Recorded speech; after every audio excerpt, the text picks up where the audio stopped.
Hey Blades fans, welcome back to Hertz Arena for another Florida Everblades pregame show. We're here for Game 3 of the Kelly Cup Finals alongside Jake Maurice. I'm Ali Vellucci. Jake, coming back home up 2-0 against Idaho in the finals. We could see the boys out there earlier today. They're buzzing. Everyone seems like high momentum, but coming back after going up 2-0, just what does that do overall for confidence going into the next two here?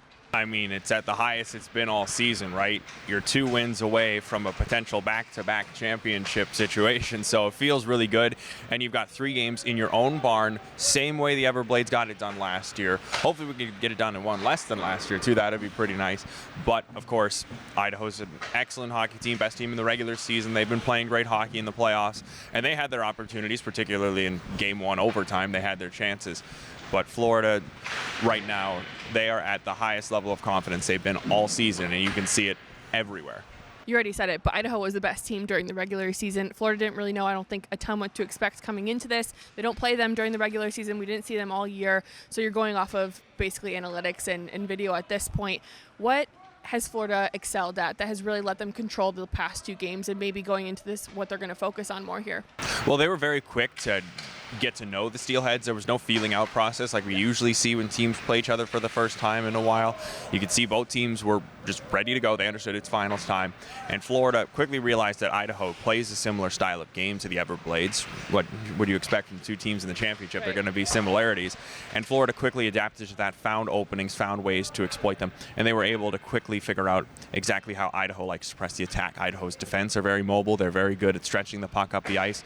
Their forwards are good on the forecheck. They're tough on the walls. Florida found ways to battle against that in their own zone and drive up the ice, get offense when they needed it in timely points.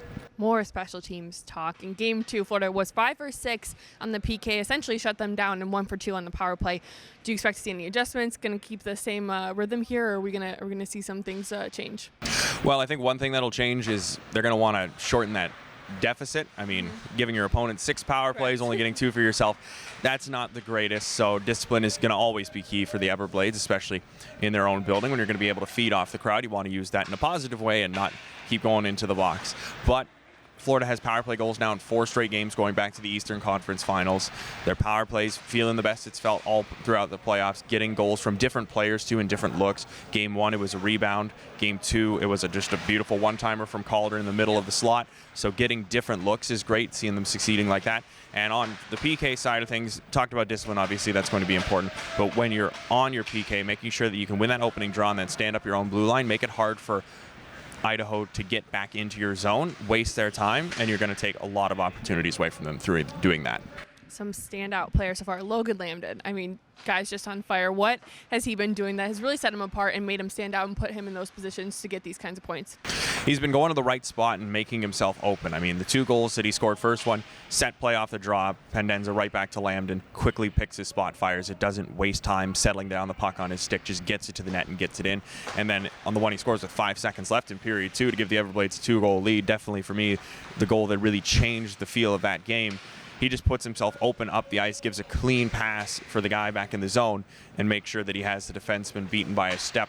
Can't be caught, goes, nice little dangle, and he puts it in the back of the net. So it's just about knowing where he is on the ice and making sure that his teammates can get the puck to him in dangerous situations. That's why he was able to score 2 big goals to lead the Blades to that Game 2 win. Let's talk Idaho's bench. Some of their key players really been standing out. Matt Register, 2 points the other game. Who, from your perspective, are you like, we need to watch out for them, or Everblades need to be aware and lock them down pretty fast here? Well, pretty much their entire defense core, honestly, led by Register across from Dawson Barteau. And that guy, he's just a minute muncher, plays pretty much at least half the game every night, does everything right. I didn't notice a single time where he made a mistake or was caught out of position in a bad spot. He's just a really smart player out there. On the forward side of things, their top line has been a little bit more quiet than I thought they would be, especially Wade Murphy. He came into the series leading the entire league in points with 20, only player in that milestone right now, and he's really hasn't generated too much for the Steelheads. Of course, all that can very quickly change. He's a very talented player, but the Blades do need to still be wary when he's on the ice. But so far through 2 games, Florida's done a pretty good job of shutting down Idaho's top guys, not giving them the looks that they've been accustomed to getting in the playoffs up until facing the Everblades. We have to talk about the goalie matchup. I mean, just 2 outstanding goalies, Cam Johnson for Florida and then Scheel for Idaho. They've been battling this entire time. They've really kept their teams in it. I think some of the games genuinely could have been 6-7, 7-8, up there in numbers, but their goalies have really came through for them when they needed them. What has impressed you about just their performance overall when it really matters here?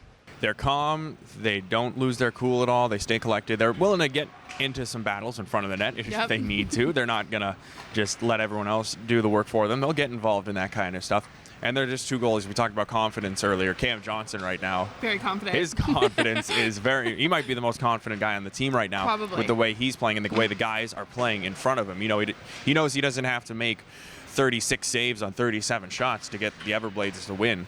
He can play a little bit loose, which makes it easier for him to make those big saves. Yeah, at the other end, Adam Shield, I think it was like 5 minutes into game one, he made one of the saves of the playoffs, stonewalling Oliver Chow. It was just, at that point, it was like, oh no, we're going up against this guy. Credit, yeah, you have to give him credit. But the Blades have been able to find ways to break through. Johnson's come out on the right side of the goaltending battle twice in a row, now trying to make it 3 times and push the Steelheads to the brink.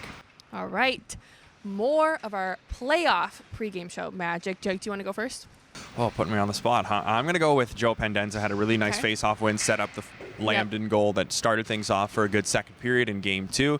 He's been strong all playoffs long for a good chunk of the playoffs, led the team in scoring. Oliver Chow is taking that mantle over, but right now, Joe Pendenza, you want your veterans to lead the way in your first home game of the Kelly Cup Finals, so I'm going to look for him tonight. I'm going to go Oliver Chow. Some clutch goals. You can't really go wrong with him. I was going to say Lambda, but that was too easy of a choice. I got to give it to Chow. And overtime hero from Game 1. OT hero, Ka-Chow. He just lays low. He comes in when you need him to, but he's not one of those guys that's going to get into everything physically. He's just going to kind of do his job and kind of stay out of the mess, which I think is kind of needed, especially when you take as many penalties as the Blades have recently. And when you have John McCarron, 225 pounds, as your center, you don't need to get involved in all You're that physical stuff. Right? He'll stand up for you. All right, 3 keys of the game for Game 3. What do you got? I talked a little bit about discipline. You don't want to give Idaho too many chances. I mean, they know the situation they're in right now. It's not pretty for them. They got to take advantage of those power play opportunities that they're getting. They've certainly spent a lot of time looking at the video as to what they can do to get better at that. So Blades got to make sure they stay out of their box as much as possible. Plus, it takes out of the crowd. Second key to the game is it's going to be a great crowd in here tonight. Game 3 of the finals, Blades up 2-0. You have a chance to use the crowd energy after 2 games in a sold-out building in Idaho. Now you get to be on the other side of it, and that's going to be really good. You can use it if you ever get into a little bit of a lull. And then finally for the Blades, I think you just got to make sure that you're always watching the net front battles at both ends of the ice. I mean, Blades have gotten a couple rebound goals in this series. Got to make sure that you're in there digging for those pucks, getting those kind of goals. They're not the prettiest, but they count just the same. And then at the other end, don't let Idaho get those kind of chances. Yeah. Clear out the rebounds. Make sure that if Johnson can't cover up a puck, that it's quickly out of there. Make sure he can see shots from the blue line. 2 of the goals that Idaho scored in this series have come on shots from the blue line, so you got to make sure that you're wary of those looks and make sure Johnson can see them. All right, Blades fans, Kelly Cup Finals Game 3. This is going to be a fun one. Warm-ups and puck drop are up next.